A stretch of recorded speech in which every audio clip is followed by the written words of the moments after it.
కాళేశ్వరంపై ప్రభుత్వం దుష్ప్రచారం చేస్తుందని మాజీ మంత్రి బీఆర్ఎస్ ఎమ్మెల్యే హరీష్ రావు విమర్శించారు. వాస్తవాలు చెప్పడానికే చెలో మేడిగడ్డ చేపట్టామని అన్నారు. డ్రామాలు అని మరమ్మతులు చేయాలని డిమాండ్ చేశారు. పాలమూరుకు వెళ్తున్న కాంగ్రెస్ నేతలు తాము చేసిన పనులు చూసి రావాలని కేటీఆర్ ఎద్దేవా చేశారు. బీఆర్ఎస్ నేతలు మేడిగడ్డ టూర్ కి సంబంధించి మరిన్ని వివరాలు మా ప్రతినిధి నరసింహరావు అందిస్తారు.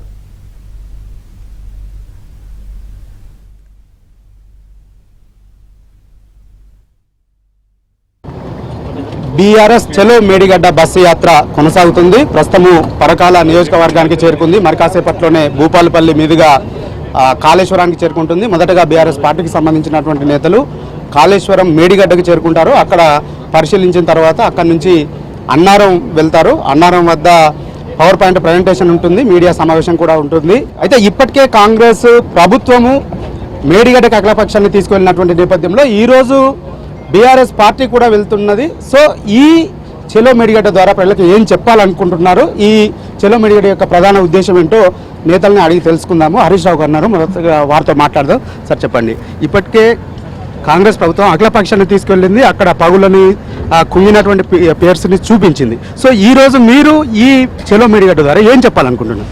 బేసికల్లీ కాళేశ్వరం ప్రాజెక్టు యొక్క వాస్తవాన్ని దాచిపెట్టి ప్రభుత్వం మేడిగడ్డలో జరిగినటువంటి దాన్ని ఒక భూతద్దంలో చూపించి ఈ రాష్ట్రాన్ని ప్రజల్ని తప్పుదోవ పట్టించే ప్రయత్నం చేస్తూ ఉన్నారు. సో కాళేశ్వరం అనే ఒక 100 కాంపోనెంట్లలో మేడిగడ్డ అనేది ఒక కాంపోనెంట్. ఆ మేడిగడ్డలో 86 పిల్లర్లలో 1-2 పిల్లర్లలో కొంత ఇబ్బంది వచ్చింది. సో దానిని ఇవాళ ప్రభుత్వం వచ్చి 3 నెలలు దాదాపు పూర్తిగా వస్తూ ఉంది. 3 నెలలైనా కూడా ఇప్పటి వరకు పునరుద్ధరణ చర్యలు తీసుకోవడం లేదు. కాళేశ్వరం మీద దాదాపు 40 లక్షల ఎకరాల ఆయకట్టు ఆధారపడి ఉన్నది. మీరు యుద్ధ ప్రాతిపదికన పునరుద్ధరణ చర్యలు తీసుకొని రాష్ట్రంలో రైతుల ప్రయోజనాలు కాపాడమని చెప్పి ప్రభుత్వం మీద ఒత్తిడి తేవడానికి మేము ఈరోజు మేడిగడ్డ పర్యటనకు వెళ్తున్నాం. కానీ ప్రభుత్వం ఏం చేస్తుందంటే రైతు ప్రయోజనాల కంటే కూడా రాజకీయ ప్రయోజనాలకు ప్రాధాన్యత ఇస్తూ ఏదో ఈ రాష్ట్రంలో మొత్తం అసలు కాళేశ్వరం ప్రాజెక్టే కొట్టుకుపోయింది అనేటువంటి ఒక తప్పుడు మెసేజ్ని ఇచ్చి రైతులను ఇబ్బంది పెట్టే ప్రయత్నం చేస్తూ ఉన్నారు. జాతి సంపదను నిర్వీర్యం చేసేటువంటి ప్రయత్నం చేస్తూ ఉన్నారు.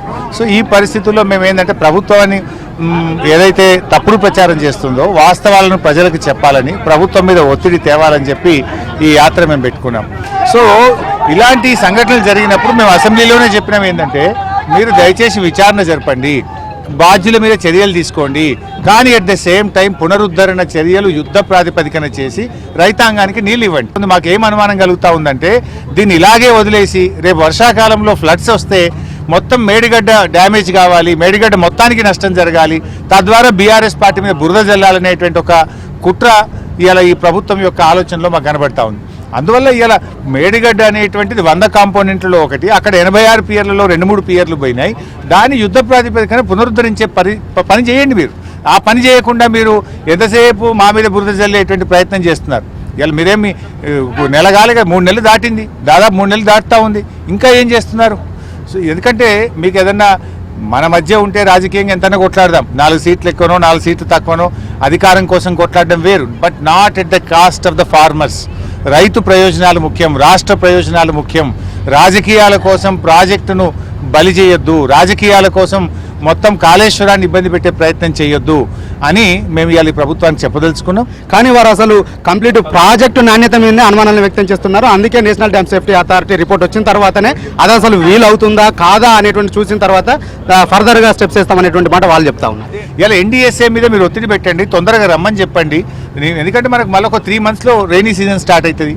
గోదావరి అనేటువంటిది దేశంలో మరి ఫ్లాషీ ఫ్లడ్స్ వచ్చేటువంటి నదుల్లో గోదావరి నది ఒకటి. మళ్ళీ రేపు ఫ్లాషీ ఫ్లడ్స్ వచ్చి రేపు ఎక్కువ నష్టం జరగకుండా చూసుకోవాలి కదా, మినిమైజ్ చేసుకోవాల్సిన అవసరం ఉంది. తొందరగా దాన్ని రిస్టోర్ చేసి రైతాంగానికి నీళ్ళు ఇవ్వాల్సిన అవసరం ఉంది. కానీ మీరు ఆ ప్రయత్నం చేయకుండా దాన్ని గాలికి వదిలేసి రాజకీయంగా మీరు లబ్ధి పొందడం కోసం యాత్రలు పెడతా ఉన్నారు, డైవర్షన్ టాక్టిక్స్ పెడుతున్నారు.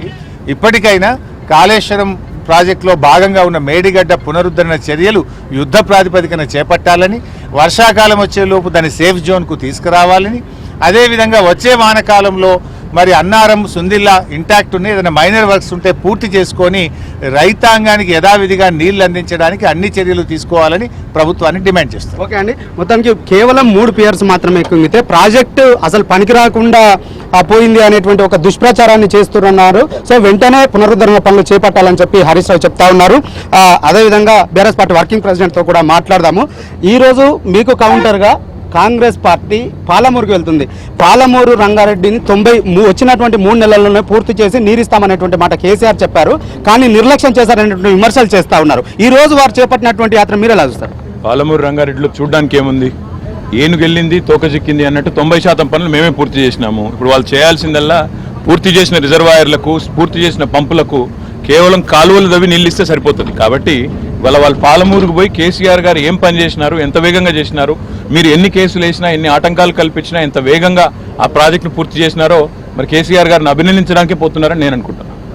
అంటే ఈ కాళేశ్వరం ప్రాజెక్టు విషయంలో సో అక్కడ 90% పనులు పూర్తయ్యాయి, కేవలం 10% పనులు మాత్రమే పూర్తి చేయాల్సి ఉంది అనేటువంటి మాట కేటీఆర్ చెప్తా ఉన్నారు. ఆ ప్రాజెక్టుకు సంబంధించినటువంటి సమగ్ర రూపము, దాని యొక్క ఉపయోగాలకు సంబంధించి జనాలకి వాస్తవాలు చెప్తాం, ప్రజలకు వాస్తవాలు చెప్తాం అనేటువంటి మాటని చెప్తా ఉన్నారు.